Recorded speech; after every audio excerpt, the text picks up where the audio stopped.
the reflection. It's quite romantic and cold place. Parang ikaw, nanlalamig na. Kagubatan, ang sarap maligaw dito kasama ka. Huy, ang ganda. Ang sarap ng hangin. Ito yung masarap na hangin. Dahil maraming dahon.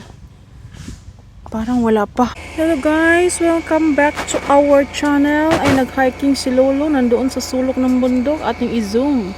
Marites. Ay, ayaw man makita. Nasaan ba yun? Lolo, enjoy your hiking. Ang ingay ba ng mga tawhanaw eh? Ano yan sila dyan? Ang ganda ng ano guys. Oh, ano ba to? Water lily ba to? May ano siya, blossom siya, may flower siya. Parang ako ba maganda? Joke lang. Ang ganda. Kaya to season pala sila maganda. Pag summer eh para silang walang buhay. Beautiful trees. Punta tayo doon sa may sulok guys. Doon sa may hydrangea. Tingnan natin kung nag-bloom na ba ang ating mga tanim doon. Libutin natin ang aking hacienda. Joke lang. Ay grabe, busog na busog ako sa aking kinain na aking napitas na mulberry doon sa aking nadaanan. Tapos hinaluan ko siya ng yogurt. Agoy! Very full ako now. Tunawin natin ito. Busy ang mga tao ay. Ano kaya ang kanilang mga ginagawa? Tanungin natin tong ating mga trabahador dito kung ano yung kanilang mga kaguluhan dito. Joke. Ang lawak ng park na to. Grabe. Saan bang daan dito Yan ang hirap pag minsan-minsan ka lang makapunta sa hacienda mo. Hindi mo na alam kung saan ang daan eh. Huy, kanindot ba din yun? Ay guys, ang ganda ng kahoy guys. Iba talaga ang feeling pag maraming kahoy, may buhay. Oh my God. Grabe. Grabe. Ang ganda ng kanang bagong gawa na Actually, isang taon na yan eh. Ano siya, matibay siya sa earthquake kasi hindi siya I mean, steel, made of steel. Hindi siya semento. Kasi yung dating dyan, bubong ay nagkaroon na ng halaman sa taas. Kasi yun eh, parang dahon lang ng kahoy, dahon ng grass, yung parang kugon. Tapos yan, ayun kung anong tawag dyan. So matibay na siya sa earthquake at may mga upuan. First time kong even though na madalas kami dito, pero first time kong makapunta dito sa part, sa na to, akubo na ito. Nag-streaming pala sila ng halaman. Kaya pala ang ingay. Yan. Init. At ako pa ay pupunta ng supermarket. Dalawang supermarket pang pupuntahan ko. Napakalayo-layo pa. Sinulit ko talaga ang araw ng aking day off. Kasi minsan-minsan lang ako mayroong day off. At mostly na day off ko is Saturday. So iba namang lakad namin doon with my bunsoy naman. So, kakaibang kahoy na to guys. May flower siya pero ang flower niya ay green. Parang dahon din. Wait lang. Anong uri ito ng halaman? Ay, anong uri ito ng kahoy? Wait. Ayun Ay, ano ba?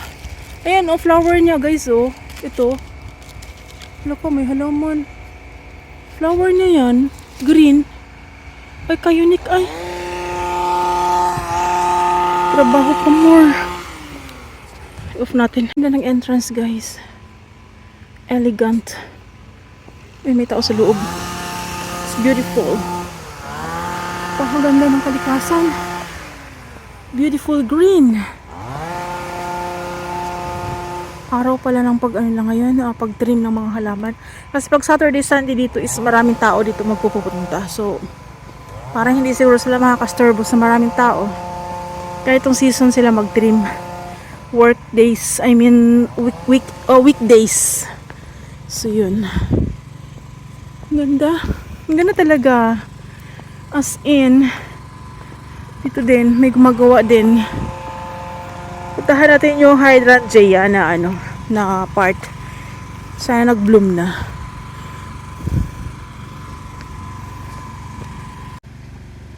Ito yung pangalawang lake.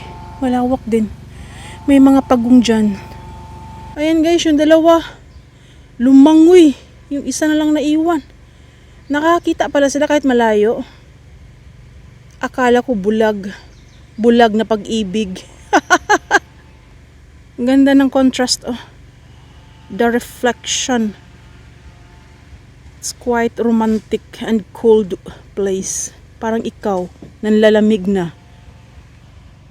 Kagubatan, ang sarap maligaw dito kasama ka. Huy, ang ganda. Ang sarap ng hangin. Ito yung masarap na hangin. Dahil maraming dahon. Parang wala pa. Parang hindi pa nag-bloom yung aking target. Wala pa akong nakitang ang daming pagong. Ang daming pagong. Ala, ang laki nung isa, oh. Nandyan sila, guys, nakapatong sa kahoy, guys. Ayan, oh. Ayan. Tapos meron din doon. Uy, lamuka ka sa mukha ni mo. Long, laki niya. Daming pagong. May mga lumalangoy. Pagong. Pagong, guys. They are relaxing. Relaxing time. Nakapatong sila sa kahoy na natumba. On the other side of this mountain, yun yung Kanayama, guys. So medyo malawak talaga ang park na ito. From Kanayama to Gunma Flower Park, Gunma Children's Park. So ito daw yung mga butterflies na nandito.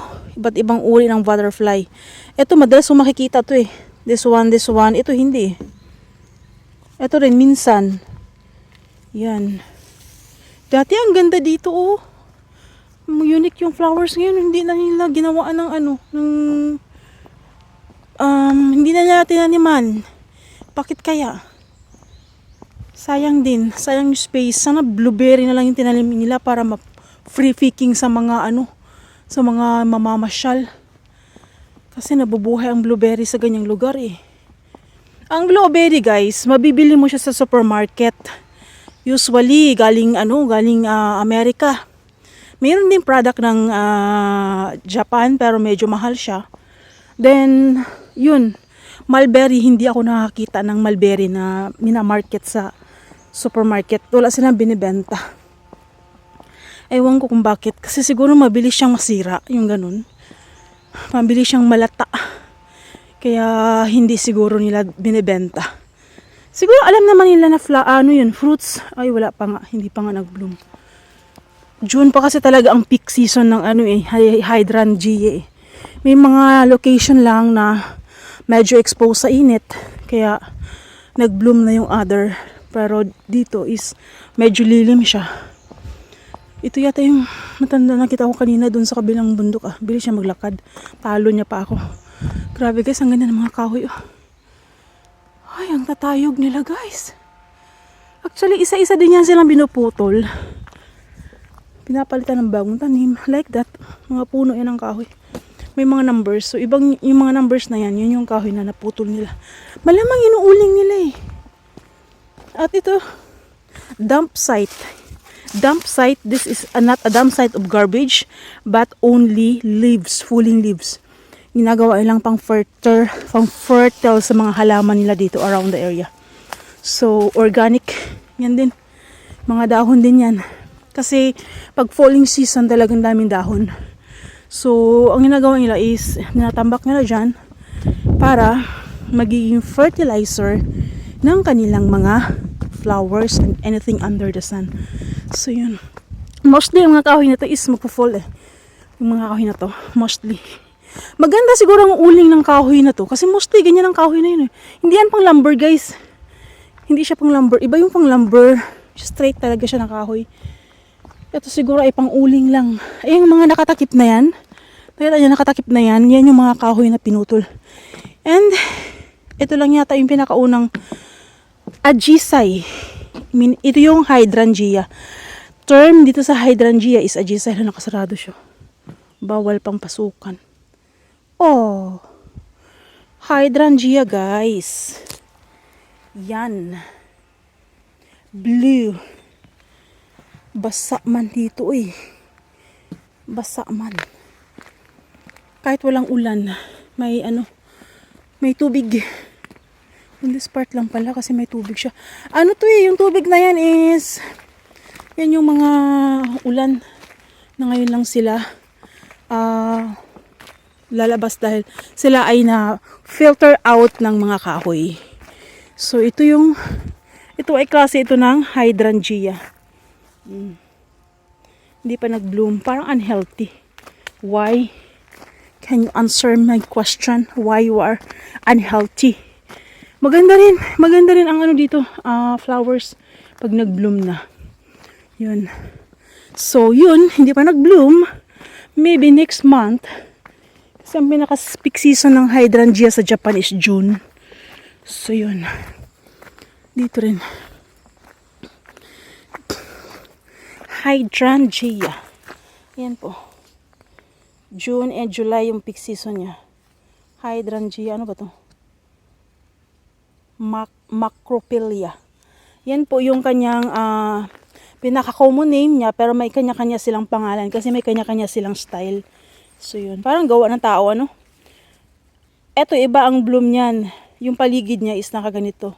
So very unique. Grabe ang nature pag gumawa ng flowers. Very unique. So yun. So naman, iba din pangalan niya. Unaji din siya, microphylla, pero mayroon siyang Akumimata. At mahaba ang kanyang season, ha. From June to August. So almost 2 months ang kanyang flowers. Hindi masisira. Long term. So yun guys, hanggang dito na lang itong vlog natin. Inikot ko lang kayo sa lugar na wala naman tayong nakita. Kagandahan ko lang yung makikita nyo. Joke. Hala. Si Spider-Man XO nandito. Spider-Man X! Bakit naman kasi X yung bahay mo? Ano ka? Don't touch me? Parang ganun. Taray mo naman. So yun guys, thanks for watching for our short vlog. Please do like, subscribe, and leave a beautiful comment. Ito po yung maple, Japanese maple tree guys. Ito lang yung kanyang bulaklak. Then may dyan, mayroon dyang buto sa bilog na yan. Mayroong buto. Bakit ganyan ang style niya? Para pag nalaglag siya, is lilipad-lipad siya. So, they can spread anywhere. Dalasan na ng hangin. So, grabe ang nature pag gumawa ng miracle. So, yun yung purpose. Kaya parang mayroon siyang LSE para siya ay maglipad-lipad. So, mag-spread ang kanyang mga buto. Pero hindi lahat ng buto ng maple tree, Japanese maple tree is mabubuhay. Sabi ng brother ko, nung nagbakasyon sila dito, is napaka-mahal daw pala niyan sa Canada. Isang puno is, pag medyo malaki na ng konti, $100. So, namulot siya ng buto nung pumunta kami ng park. Aywan ko kung may mabuhay doon. Pero mayroon naman ako nakikitang mga nabubuhay mula sa buto eh. Pero hindi talaga siya